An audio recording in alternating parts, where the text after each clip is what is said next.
Hey, hey, Soul Stories fam. We're starting a new love journey. Tell us where you're watching from. Don't forget to subscribe and join our family.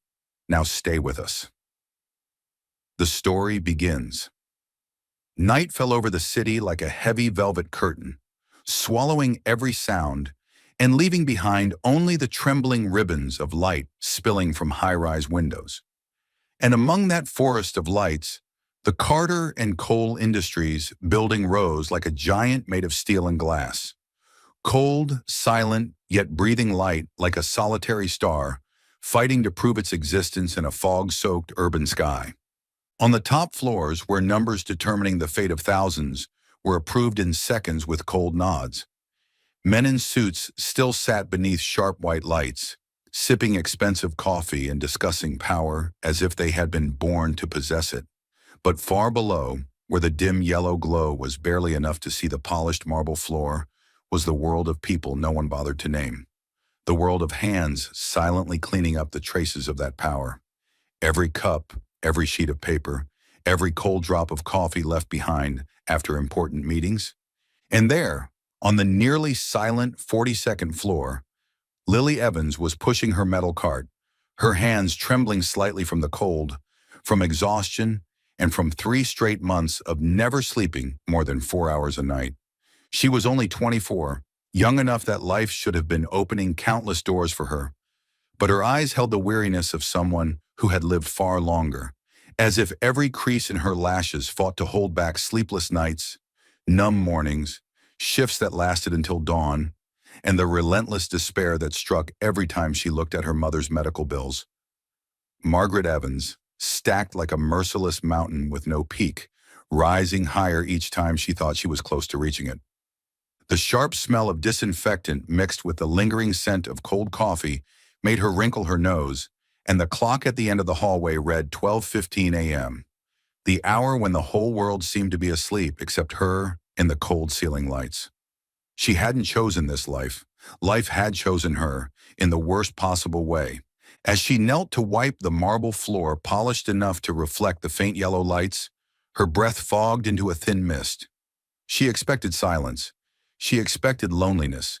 She expected another night where nothing demanded more from her than the endurance of a heart already too worn, but still afraid to stop trying.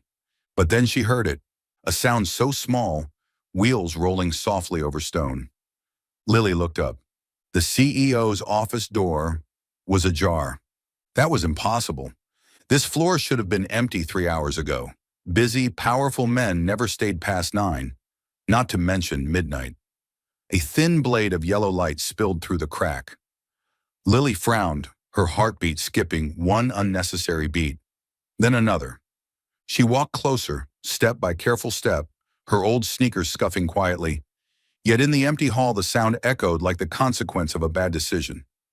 Curiosity could kill a person, but the fragile line between survival and despair pulled Lily toward the one place she should have avoided most.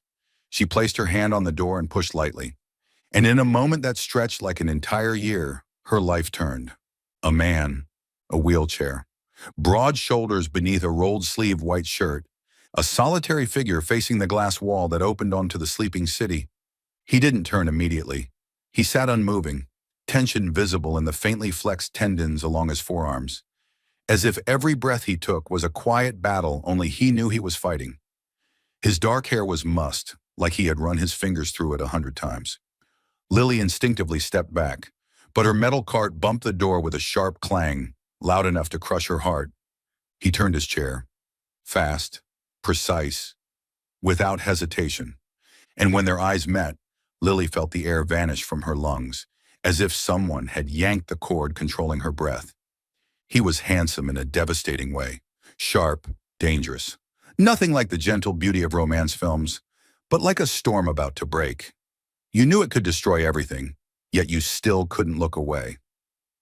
His steel gray eyes studied her as if cutting through every layer of defense she had ever stitched together.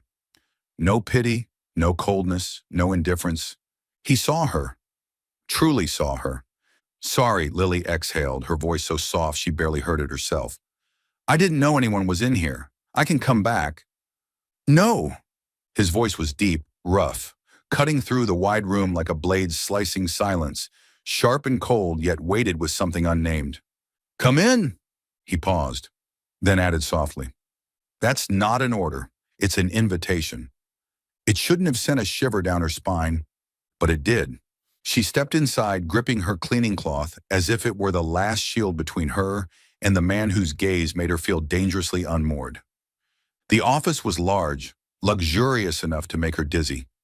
Dark leather furniture, bookshelves reaching the ceiling, the scent of polished wood blending with a masculine fragrance, cedar, spice, and something warm and steady like the confidence of a man who once stood above the whole world.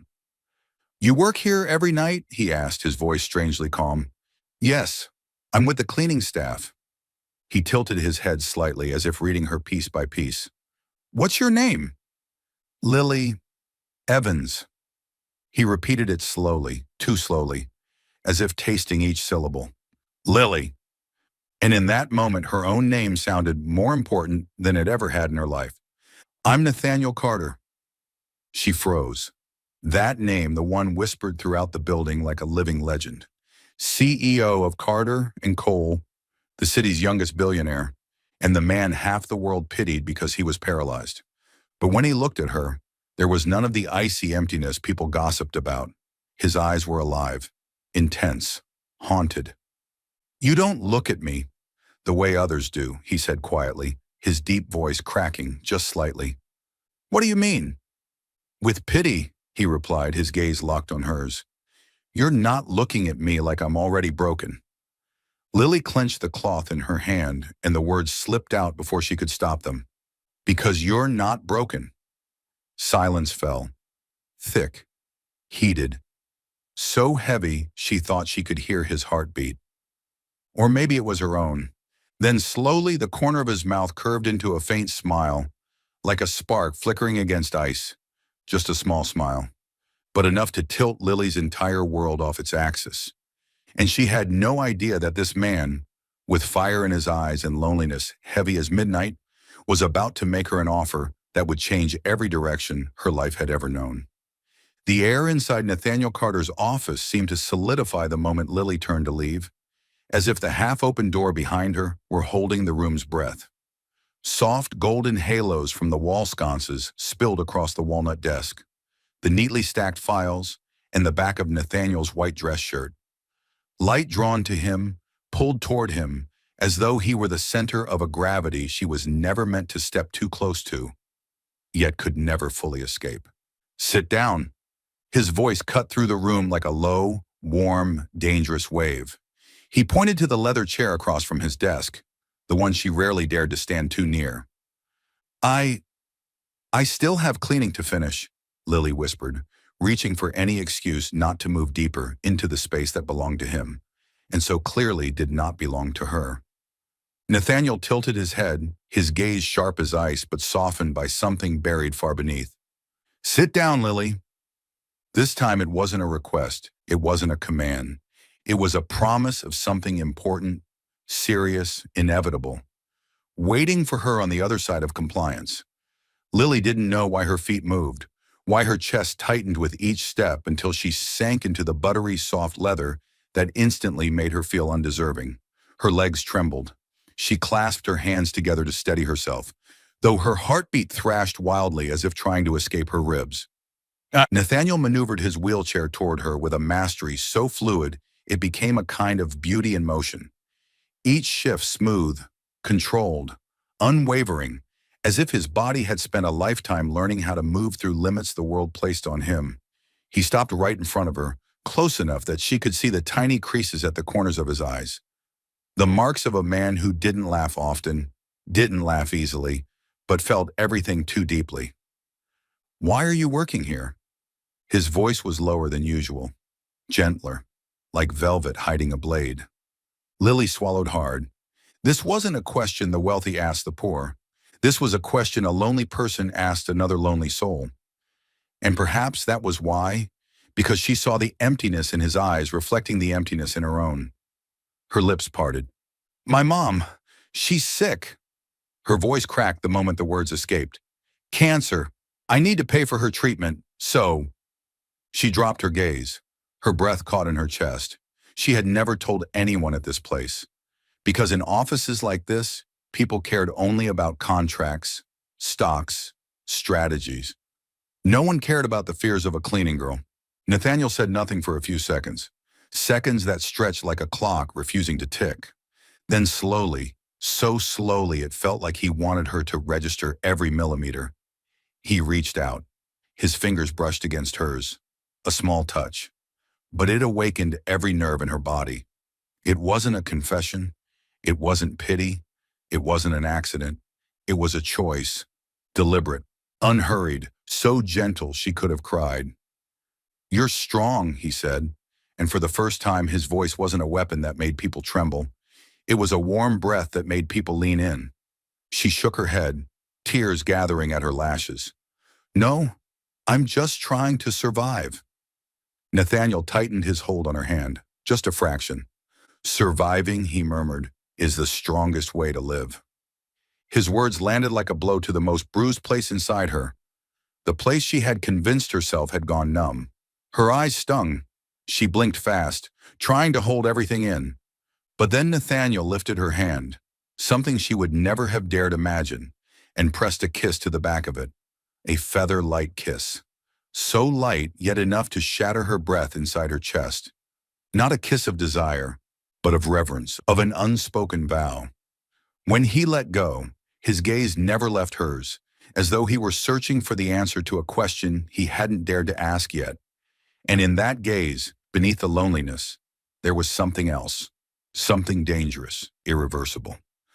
"Tomorrow night," he said, his voice rough, as if he just survived a battle in his own mind. "You'll come back, won't you?" Lily couldn't speak. She only nodded. "Good," he whispered, releasing her hand so slowly she felt every second like a loss. She stood, her legs trembling as if they no longer belonged to her. As she turned away, she felt Nathaniel's eyes tracking her every breath. Hot, intense, unhidden. At the doorway, she looked back. He was still watching her, as if the moment he stopped, she would vanish from his world. She gave a faint nod, then stepped out. The door clicked shut behind her, leaving her pressed against the cool hallway wall, breath breaking like someone who had just swum up from the bottom of the ocean. Something had changed, not between them, within her. A door she couldn't see had opened, and she knew with every instinct she possessed, that nothing after tonight would ever be the same again. The next 3 days passed like the strangest, longest days of Lily's life. 3 days after that encounter, 3 days Lily thought she would forget, would convince herself it had only been an odd fleeting moment, that she had imagined the gentleness in the eyes of a man she had no business looking at directly. Every night she returned to the 42nd floor. The only thing she could forget was the part where she was supposed to forget him. She still swept the old hallway where pale neon lights washed over the marble floor. She still wiped down conference tables she would never be allowed to sit at, still emptied trash cans stuffed with scribbled notes and expensive coffee cups, but she was no longer the same. Each time she walked past Nathaniel Carter's office, the dark wooden door with the cold silver handle, her heart dropped a beat too hard, tightening her chest, making her palms damp, her breath quicken, as if simply walking by the place he had once sat was enough to crack the fragile stability she clung to. She didn't know what she was waiting for, a sound, a light switching on, or simply his presence to prove those moments had been real, that the softness in those gray eyes wasn't something she had invented. But the door stayed closed, the lights stayed off, and Lily started to believe it had all been a dream, born from exhaustion, until the fourth night. She was putting her cleaning cart into the supply closet at the end of the hall, where the dim yellow bulbs stretched shadows long like darkness being dragged across the floor, when she heard it. Wheels, clean, smooth, unmistakable.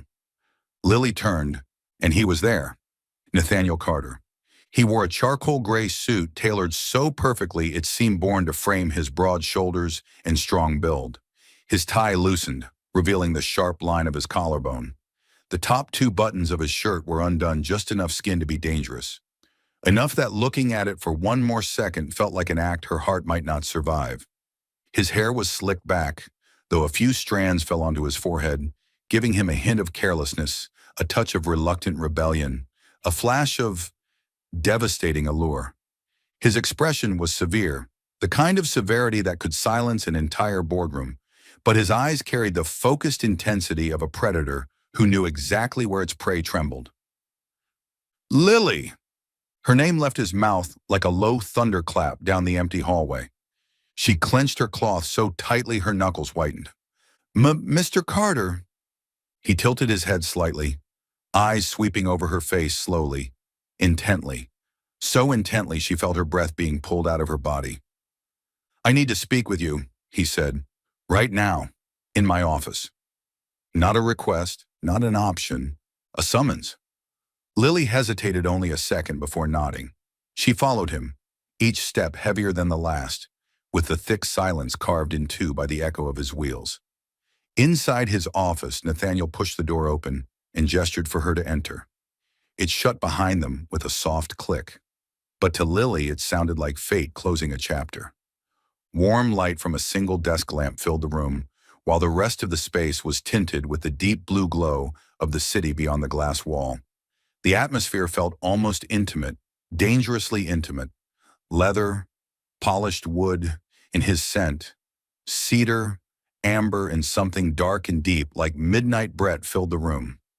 Nathaniel rolled his chair close, stopping so near she could see the faint curve of his gray eyes, studying every tiny flicker of expression on her face. Sit, she obeyed. Her heart pounded hard enough that she feared he might hear it.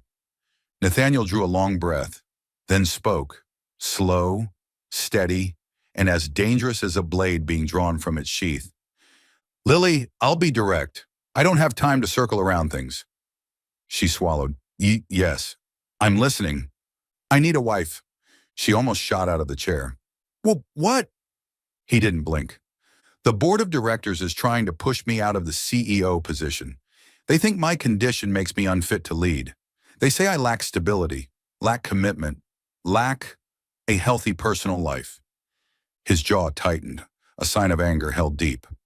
But if I get married, he continued, if I show them I have a stable personal life, they'll have no grounds to touch me. The floor beneath Lily seemed to tilt. Why? Me? She whispered. Nathaniel leaned forward, his gaze hooked into hers with a pull she couldn't fight. Because you look at me like I'm still a man. His voice dropped, rough and low. Not a wheelchair, not a disability, not a flaw. Her mouth parted, but no words came. And because you need money. His eyes darkened. I know what it's like to fight for someone you love. Tears pricked Lily's eyes. Maybe because he was right. Maybe because she was exhausted. Maybe because for the first time, someone saw both her strength and her breaking points. What exactly are you offering? She asked. Nathaniel leaned back, his voice steady but heavy like a verdict. A marriage contract, 1 year, maybe less, if things go according to plan. She inhaled sharply. You will be my wife in public, live in my home, accompany me to events, dinners, and meetings, just enough to convince the board I'm stable. He paused, right when her heart felt like it might fracture. In return, I'll cover all your mother's medical expenses, every single one, without limit.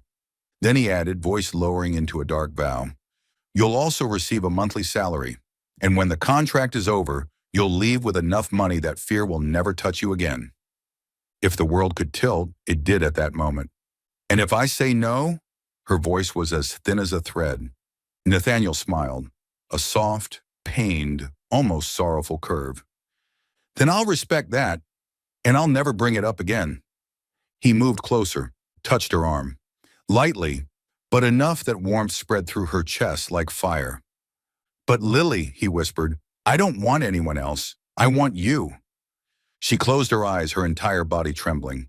He didn't speak like a CEO. He spoke like a man. How long do I have to decide? Until tomorrow night. She nodded slowly, as if the air itself had thickened around her. Nathaniel took her hand, his fingers strong, precise, intimate enough to steal her breath. I promise to be fair, he said. I promise not to demand anything beyond the contract. Then he lifted her hand to his lips. A kiss, slow, reverent, making her almost cry. Think carefully, Lily, he murmured. And if you say yes, I'll make sure you never regret it. Lily left the office like someone stepping away from the edge of a cliff. Her small apartment was pitch black, the clock nearing 3 a.m. But sleep evaded her. The wallpaper on her phone, the weak but resilient smile of her mother, stared back at her, like an answer she was trying to outrun. And the next night, when she walked back into Nathaniel's office, her heart hung suspended in her chest. "Well?" he asked. His voice is steady, but his eyes are anything but. Lily inhaled deeply. "Yes," she said. "I agree." Nathaniel's face loosened. Not a smile, but relief mixed with something sharper, darker. "Then," he said, voice low like black velvet, "we have an agreement." He lifted a hand, brushed his fingers along her jaw, so gentle yet so commanding her entire body froze. He leaned in, closer, so close his breath skimmed her lips. She thought he would kiss her, painfully hoped he would. But he stopped, just millimeters away. "We're going to do this right," he whispered. Then he pulled back, leaving her standing there, shaking, unraveled, aching for something she didn't dare name. And Lily understood, with a shiver down her spine. She had stepped into a game far more dangerous than anything she had ever imagined.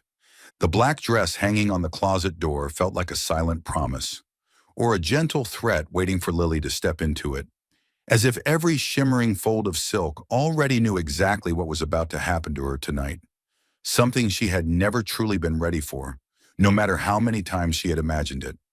She stood there, one hand clutching the towel wrapped around her body, warm steam from the bathroom still clinging to her skin, her heartbeat stumbling in uneven rhythms. 5 minutes. 5 whole minutes just to look at it. 5 minutes too afraid to touch the dress because she knew that if she touched it, she might not be able to turn back. The dress was pure silk, so light that even the faintest breeze would make it flutter like a breath. Thin straps would bare her shoulders in a way that was bold, yet somehow elegant. The cut hugged her frame, falling to just above the knee, and the neckline, modest, yet revealing just enough to make any man stop for a beat, made it clear this wasn't a dress. It was a statement, a declaration that tonight Lily would not be the invisible cleaning girl anymore. Nathaniel knew that, and he had sent the dress with a short handwritten note. "Wear it tonight. Trust me." 2 days earlier, they had signed the contract, a cold legal document heavy with terms. 1 year of marriage, 1 year living under his roof, 1 year standing beside him as the perfect partner, the world would believe. In return, her mother would receive treatment from the best medical team available, and she would have enough money to live a life she had never dared to imagine. Everything had happened too fast, too dizzyingly fast, too unreal. On the day they signed the contract, Nathaniel had insisted she move immediately to Fairview, his vast estate in the suburbs, where the front gate alone was bigger than the apartment she used to live in. His mansion was another world. Manicured gardens, stone statues that looked like they belonged in a museum, a turquoise pool still as glass, and rooms so spacious that walking inside felt like stepping into the glossy pages of a luxury magazine. He led her down a long carpeted hallway, golden light falling across her shoulders like a formal greeting. When he opened the door to the room prepared for her, Nathaniel spoke in a tone that allowed no room for argument. "Privacy. You'll have your own space. I won't enter unless you want me to. This is just an arrangement." But the way he looked at her when she turned away told her this was not just an arrangement. At least, not for him. Now, standing before the mirror in her new room, the black dress clinging to curves she had forgotten she had, Lily barely recognized the woman staring back at her. Her brown hair fell in soft waves over her shoulders. The light, natural makeup brought out the green in her eyes, making them brighter, deeper, filled with more emotion than she was ready to face. She looked beautiful. Beautiful in a way that made her want to cry, because it reminded her how long it had been since she had seen herself like this. A soft knock sounded. "Lily!" Nathaniel's voice, low, quiet, but carrying enough weight to stop her breath. "We're late." She inhaled deeply, grabbed the small clutch he had sent with the dress, walked to the door, and opened it. And when it cracked open, her breath disappeared. Nathaniel Carter looked unfairly handsome. He wore a tailored black suit that fit his solid frame perfectly, a crisp white shirt buttoned all the way up, and a black tie so precise it didn't need a second adjustment. His hair was swept back, revealing a face carved in sharp angles. Strong jaw, defined cheekbones, a faint curve to his lips, and those deep gray eyes looking at her in a way that made her entire body tremble. But what shattered her heart was the way he looked at her. His gaze moved from her shoulders, down the length of her back, then up to her collarbone. Slow, unhurried, unapologetic. When his eyes met hers again, something shifted. A warmth beneath the ice, intensity beneath control, a dangerous feeling she didn't dare name. "You look," he paused, voice dipping lower. "You look breathtaking." Lily flushed immediately. She wasn't used to compliments, especially not from a man who could probably make streetlights change color with a single glance. "Thank you," she whispered, looking away to escape his gaze. But Nathaniel didn't look away. His eyes stayed on her like he couldn't, or wouldn't, pull himself from the sight. "Shall we?" His voice was low, slightly hoarse. She nodded and followed him to the garage, where the driver stood ready beside a glossy black limousine, reflecting the night sky. Inside, the car smelled of new leather and the soft glow of ambient lights. Lily sat across from him, hands folded neatly on her lap, trying and failing not to look at him. Silence filled the car, an electric silence, aware and charged, thick with unspoken things that made her skin prickle. Nathaniel broke it first. "Nervous?" "A little." "You'll be fine," he said softly, lips lifting in a small but genuine smile. "Just be yourself." "What if they realize we're pretending?" Nathaniel leaned forward, close enough that she could smell his cologne, amber, oud, and something intensely. "Nathaniel." "Then," he whispered, "we'll make it look real." Before she could react, his hand found hers. Lily startled. A light touch, but enough to send every nerve in her body sparking. He laced his strong fingers through hers, his thumb drawing slow, gentle circles over the back of her hand. A simple gesture, yet intimate enough to trap her breath in her throat. And when she lifted her gaze, Nathaniel Carter was looking at her like a man who knew exactly what he was doing, and was doing it for her. Inside the limousine, gliding through streets stretched out like blurred ribbons of light, Nathaniel's hand remained over Lily's. Not too tight, not possessive, but not loose either. It felt like a connection neither of them could pull away from again. "We need to get used to touching each other," he said, his voice still low and thick like dark velvet. "We need to look comfortable together." Lily swallowed. The word touch carried a completely different weight from him while he was still holding her hand. "Close! I get it," she murmured, her voice trembling as if she were standing at the edge of a cliff. Nathaniel didn't respond. He simply squeezed her hand once, gentle but resolute, then slowly lifted it to his lips. A kiss, soft, unhurried. Longer than it needed to be. It wasn't loud or rushed. It spread across her skin like a slow burn. Part warning, part promise. A tenderness laced with the dangerous confidence of a man who always knew exactly what he was doing and who he was doing it for. When he released her, his eyes darkened. Sharper, deeper, so intense her breath caught in her throat. "Tell me that felt real," he said, his voice rough. Very rough. Lily couldn't speak. She just nodded. A small nod, but so honest it frightened her. Dinner took place at a rooftop restaurant in a skyscraper, where enormous crystal chandeliers hung so low that their golden glow fell onto the white-clothed tables like cascading streams of light. The air carried the scent of expensive wine, leather, luxury cologne, and power. The moment Nathaniel and Lily stepped in, every gaze turned toward them.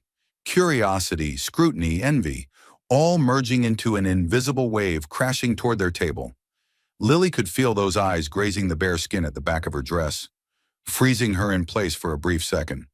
But then she felt Nathaniel's hand at her waist, a barely there touch, soft as breath, yet firm enough to steady her, and firm enough to let everyone in the room know she was his, even if that had never been spoken aloud. Nathaniel! One of the three investors, a round-bellied man with a neatly trimmed mustache, stood up to greet them, smiling far too widely to be sincere. What a surprise! And this is... Nathaniel turned to Lily, and the look in his eyes was enough to make her believe, just for a moment, that what they were about to say was true. This is Lily, he said slowly, confidently. My fiancée. The words dropped onto the table like a bomb. Eyes widened, then polite smiles returned. Congratulations, another investor said, lifting his glass. When's the big day? Very soon, Nathaniel replied. Then he unexpectedly took Lily's hand on the table, an action completely natural, completely intimate, completely real. It wasn't acting. It couldn't be acting, because the moment his fingers interlaced with hers, her body trembled again, a spark shooting straight down her spine, forcing her to inhale sharply. Nathaniel continued talking business, offering sharp, calculated responses, wearing that controlled half-smile he mastered so well, but he never let go of her hand, not for a single second, and his thumb kept tracing the same slow, hypnotic motion over the back of her hand. Each time he touched her like that, Lily felt her blood warm another degree.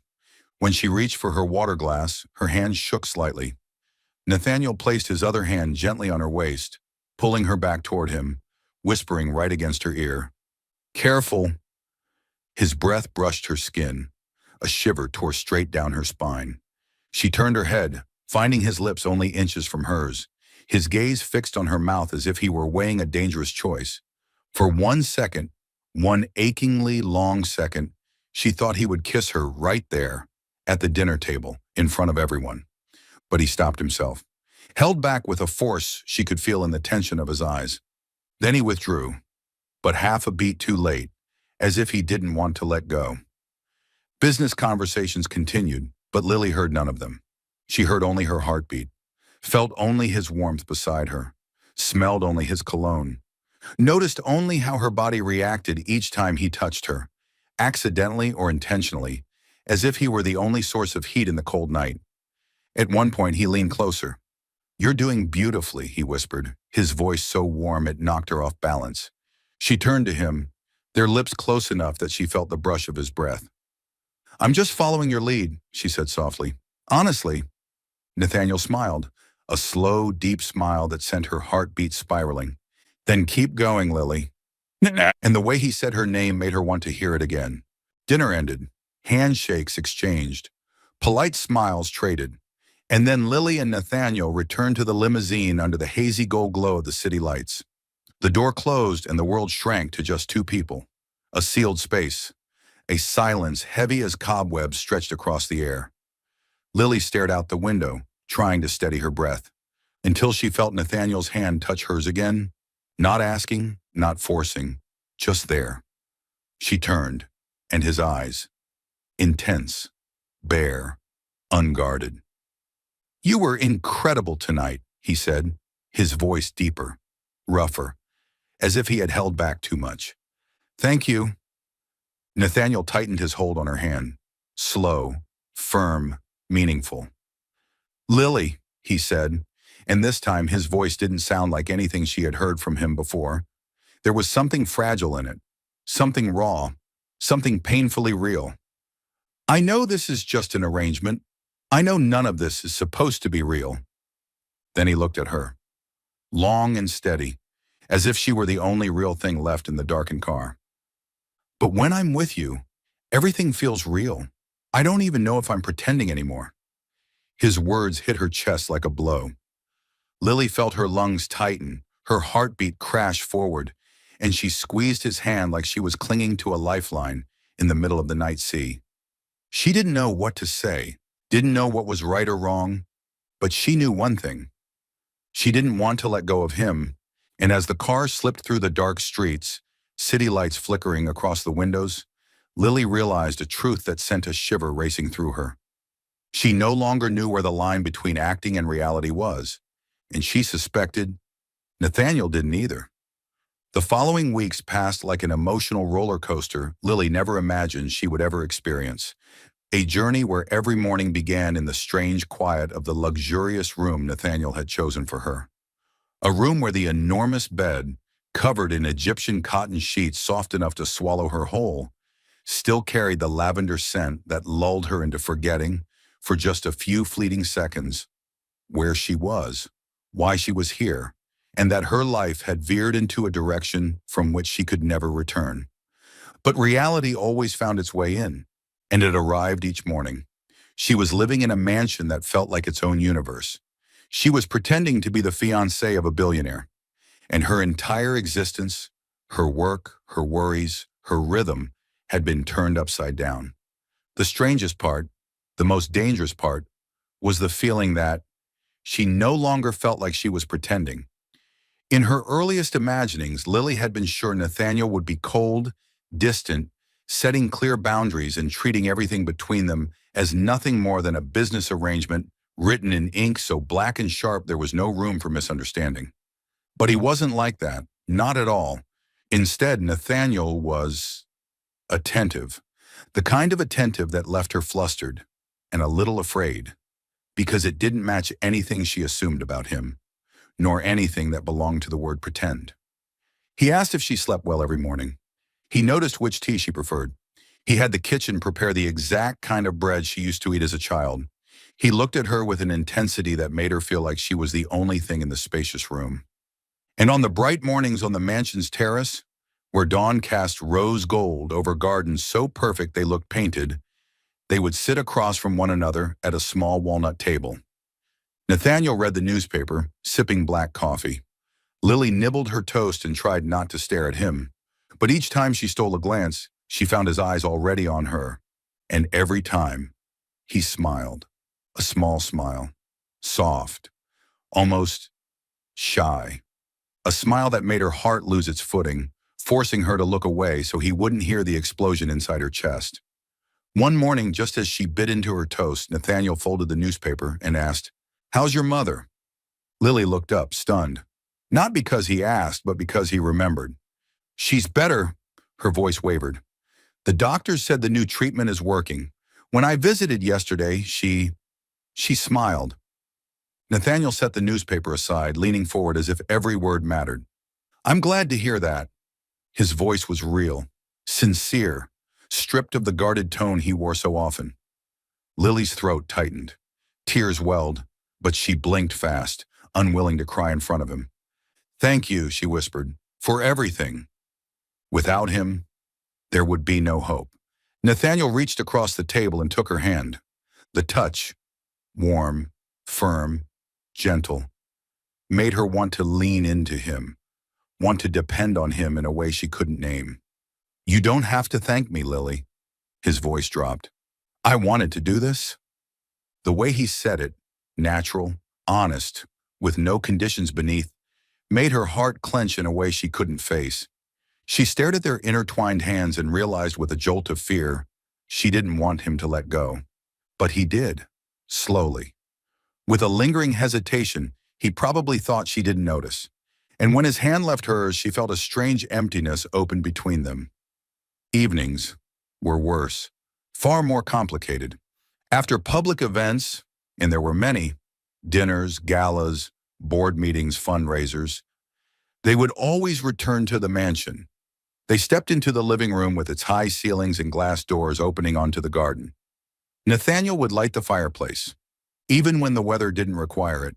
He claimed the soft crackling of flames helped him relax. And Lily liked that. Liked the warm orange reflections in his gray eyes. Liked the way he parked his wheelchair near the chair she favored. Liked the rare peace that settled over him when he loosened his tie and unbuttoned his shirt collar, letting his body soften for the first time all day. They talked about everything and nothing, the books she used to read at the public library, the movies he watched when he couldn't sleep, the places they would go if responsibility didn't hold them hostage. Lily discovered Nathaniel had a sharp, dry sense of humor, cutting as a blade but startlingly funny, making her laugh every time. And when she laughed, he looked at her with an expression she couldn't decipher. A touch of surprise, as though he'd never seen himself make someone genuinely laugh. A touch of softness, like he was witnessing a rare glimpse of peace and something else. Something that made heat crawl up her spine as if she were standing too close to the fire, even though he hadn't touched her at all. She didn't know what that look was. She didn't know what it meant. She didn't know where it would lead. But she knew one thing with absolute certainty. That look saw right through her in a way she had never been seen in her life, and it terrified her, and made it impossible for her to look away. It was a long, exhausting, rain-soaked night after a gala filled with camera flashes, hollow handshakes, and congratulations no one meant. Lily had never gotten used to events like that. The glitter of gowns, the expensive champagne, the quiet voices laced with calculated glances. But what drained her most wasn't the artifice around her. It was Nathaniel's closeness, always near, always brushing against her, always looking at her in a way that made her knees weaken, like he knew exactly how powerful his gaze was on her. When they returned to the mansion, both were silent, carrying the weight of a day only fire could ease.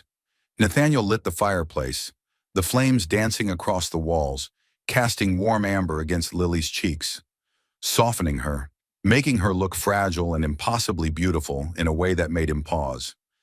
Lily kicked off her heels, sighing in relief, curling up on the sofa with a glass of red wine. Nathaniel sat beside her, closer than usual.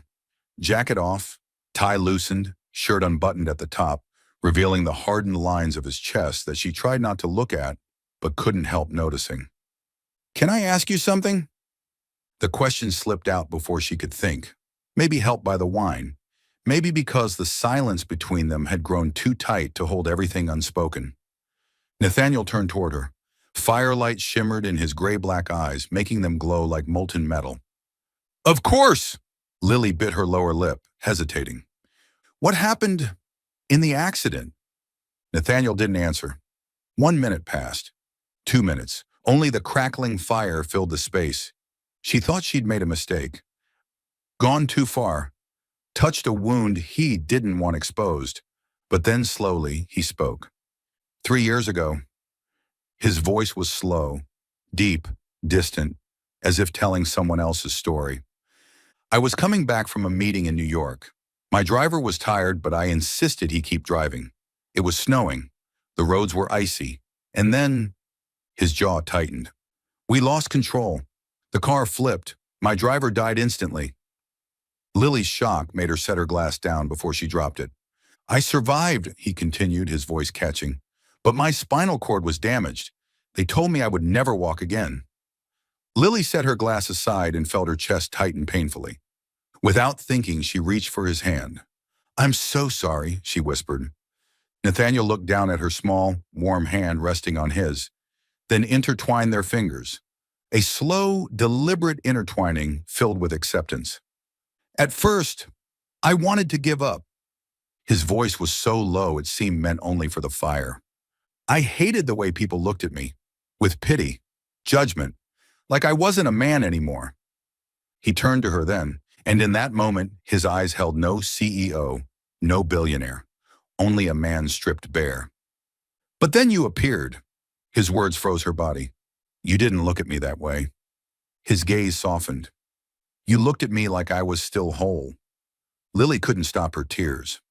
They spilled before she could raise a hand to wipe them. "That's because you are whole," she said, voice trembling but steady. "Nathaniel, you're the strongest, kindest, smartest man I've ever met.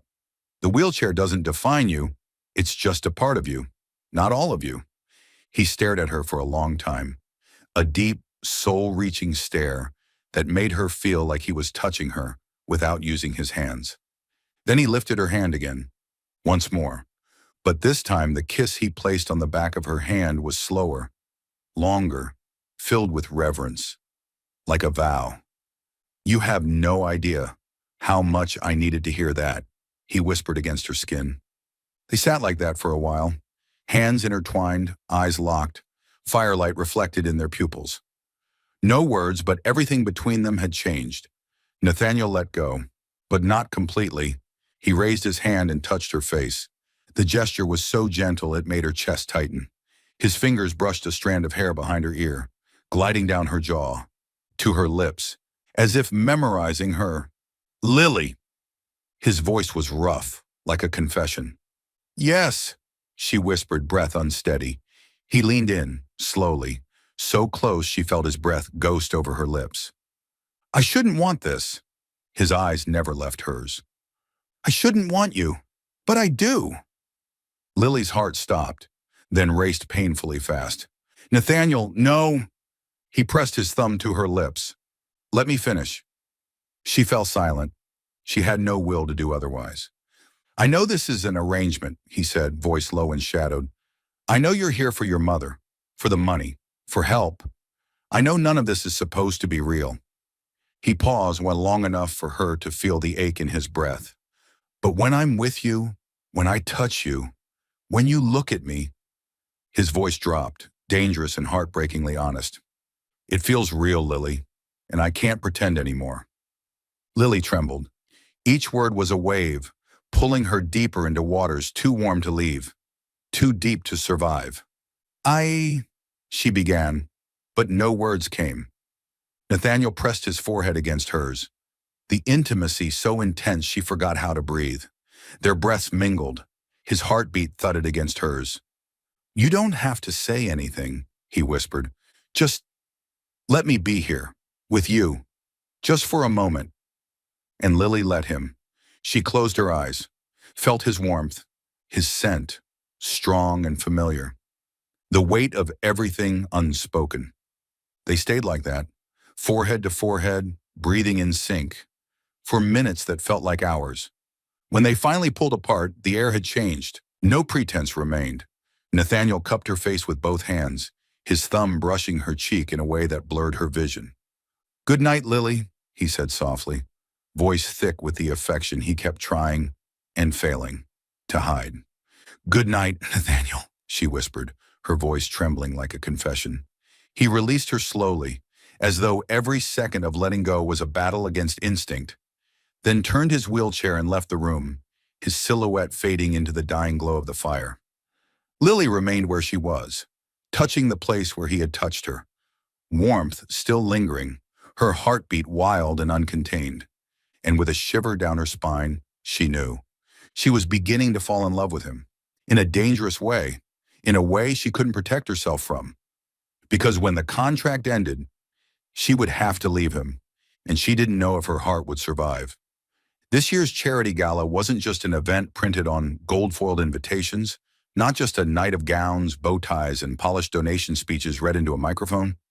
It was the night the entire financial industrial elite of the city waited for, the centerpiece of every business column, the place where anyone who mattered either had to be present or at least be casually mentioned in someone's speech. And more than that, it was the night Nathaniel Carter had brought up all week in a tone completely unlike his usual one. Not cold, not indifferent, but a carefully concealed tension mixed with determination and something that almost resembled fear. This is the moment they look at me and understand I still have everything under control, he had said the night before as they sat at the dinner table, his eyes skimming through documents, guest lists, seating charts, speech drafts, before stopping on her face. Not just the company, my personal life too. We can't leave them any vulnerability to question. Lily had nodded, said, I understand, but only now, standing alone in the wide bedroom with its polished wooden wardrobe, soft golden lighting, in the dress he had chosen hanging on the door like a test, did she fully feel the weight of that sentence settle onto her shoulders. The dress was a deep midnight blue that felt like a stream of dark water, hugging her figure in a way that made every curve deliberate, defined, as if the designer had measured each breath she took before cutting the fabric. The back was completely bare, pale skin exposed down to her waist, held only by thin crisscrossing straps across her chest. Covered enough to avoid vulgarity, but bold enough that anyone who looked would have to pause for a beat. Lily stood before the mirror, staring at her reflection and feeling as if she were looking at someone else entirely, someone who belonged in chandelier-lit ballrooms, magazine spreads, Paparazzi photos snapped outside hotel lobbies. But inside, deep in a place she struggled to reach, she was still the janitor of Carter and Cole, the girl who pushed a cleaning cart down cold midnight hallways, hands cracked from chemicals, mind spinning with hospital bills. She swallowed, adjusted the strap on her shoulder, took a steadying breath to anchor herself in the present, then stepped out of the room. The main staircase of Fairview Manor unfurled before her like a marble waterfall, its dark polished banisters gleaming, flanked by oil paintings and tall vases of white flowers. From above, Lily saw Nathaniel waiting in the entry hall, and for a moment, everything else in her vision dimmed. He wore a black tuxedo, a crisp white shirt, and a perfectly tied bow tie, every seam framing his broad shoulders and solid chest. His dark hair was swept back, revealing the clean lines of his hairline and strong forehead.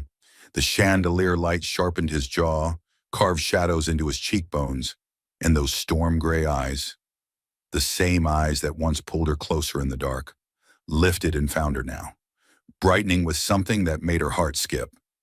Lily descended each step, one hand lifting her hem slightly, feeling her heartbeat drum in her chest like a private orchestra only she could hear.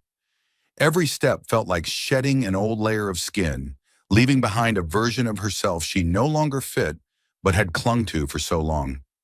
When she reached the bottom step, Nathaniel rolled forward, never taking his eyes off her, not blinking, as if afraid the moment would vanish if he did. "Look at you." His voice cracked halfway through as though words, his greatest weapons in a boardroom, suddenly became clumsy when talking about her. He shook his head slightly, lips curving into a thin, helpless line. "You're breathtaking, Lily." Heat rushed from her neck to her cheeks, spreading like a spark, hitting the thin ice she'd kept around herself for protection.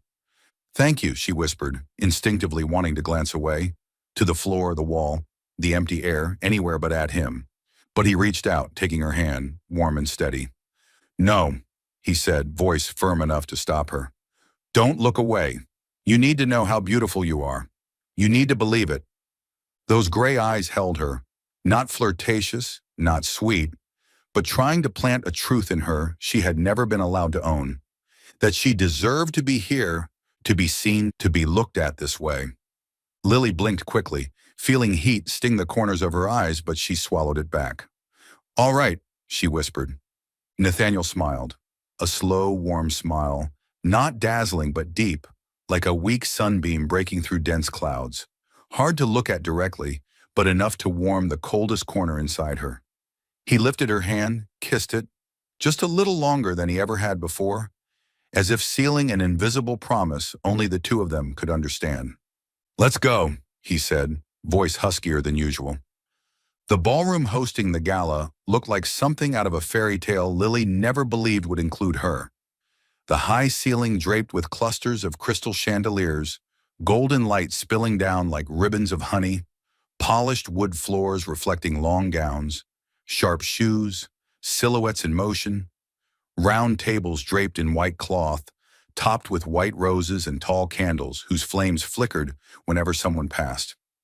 In the distance, an orchestra played, violins and piano blending into a soft, elegant backdrop, embracing the entire room.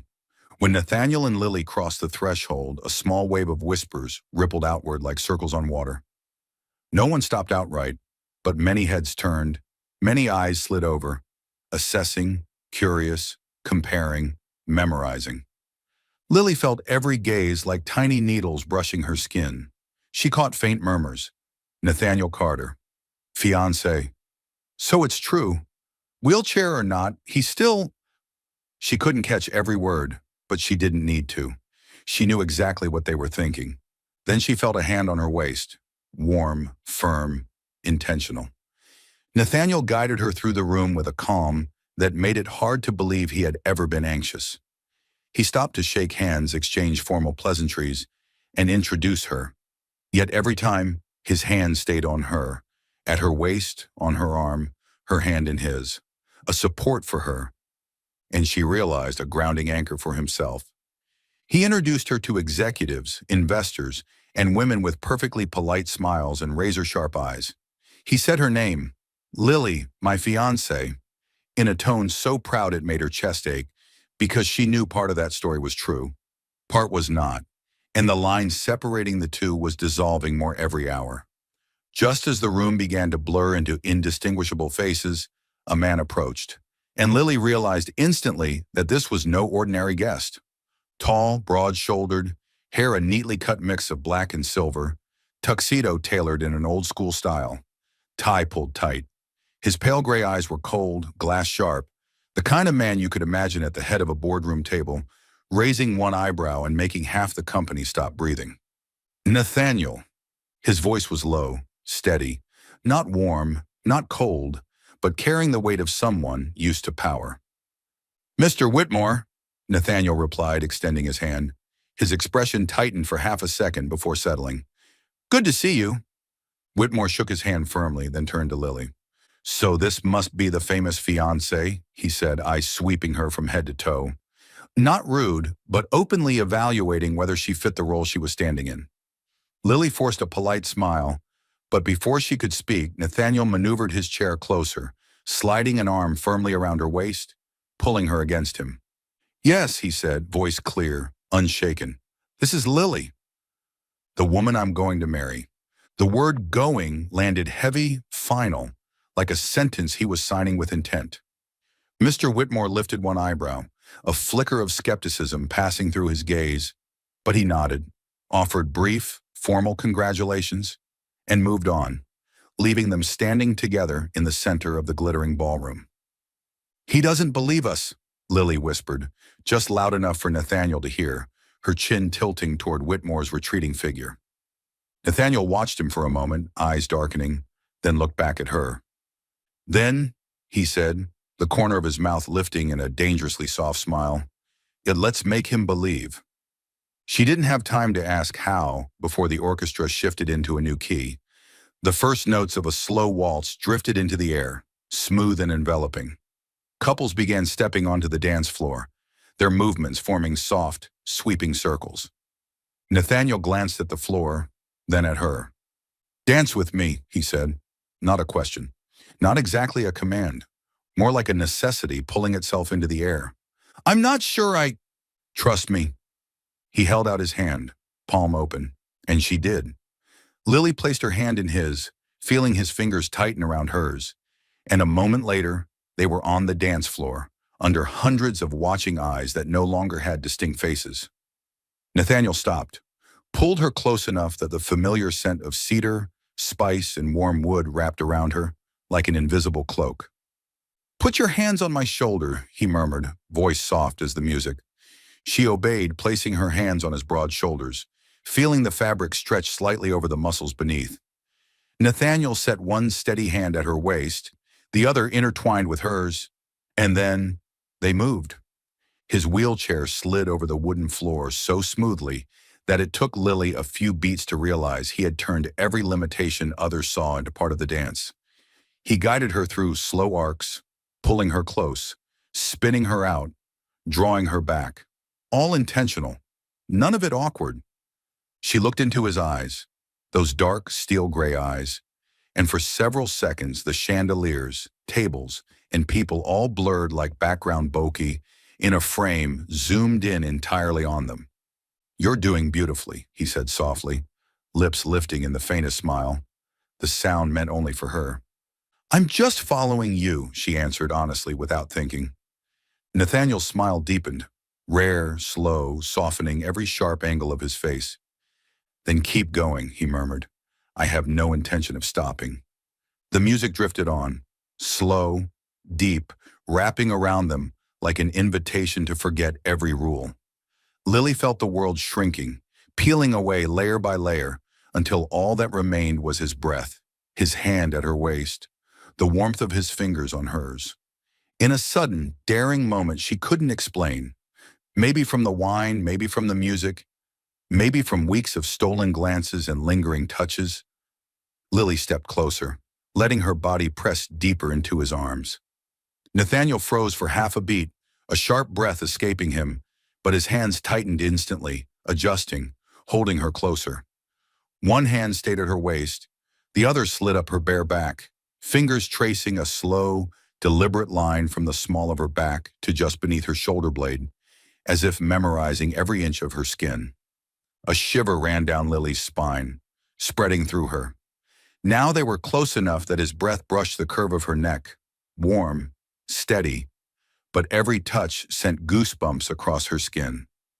The room's temperature hadn't changed, yet her body felt like it was heating from the inside out. "Lily?" He said her name like a warning, a plea, a confession, all at once. "Yes," she breathed, barely audible even to herself. His hand left her back, rising to her face, fingers rough but gentle as they traced the line of her jaw, slid down her neck, stopping right where her pulse raced beneath the skin. "You see me as a man," he said, each word slow, as if afraid she'd misunderstand, his gaze burning into hers. "And that makes me want everything from you." Air vanished from Lily's lungs. She felt her heartbeat not just in her chest but in her ears, under her skin, everywhere his hands touched.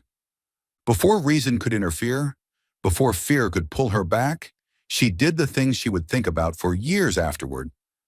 She closed the last bit of distance, tilted her head, and kissed him. The kiss exploded like a spark meeting a long-waiting pool of gasoline. It wasn't gentle, tentative, or testing. It was direct, fierce, born from weeks of lingering looks, too long touches, slow-burning tension that had nowhere left to go. Nathaniel let out a low sound, a mix of shock and surrender, and in the same heartbeat, his hand clamped onto her waist, pulling her so close there wasn't a fraction of space left between them. His mouth answered hers without hesitation. His lips were hot, urgent, every carefully built wall collapsing. He angled his head, deepening the kiss, tongue brushing her lower lip before claiming a deeper, more possessive kiss. Lily lost her sense of direction. The world spun, not because of the waltz, but because of the way he kissed her. She lifted her hands to his hair, fingers plunging into the neatly combed dark strands, messing them as she pulled him closer, pouring every fear, gratitude, longing, and panic into that kiss. Music faded, whispers blurred, stares became blank noise.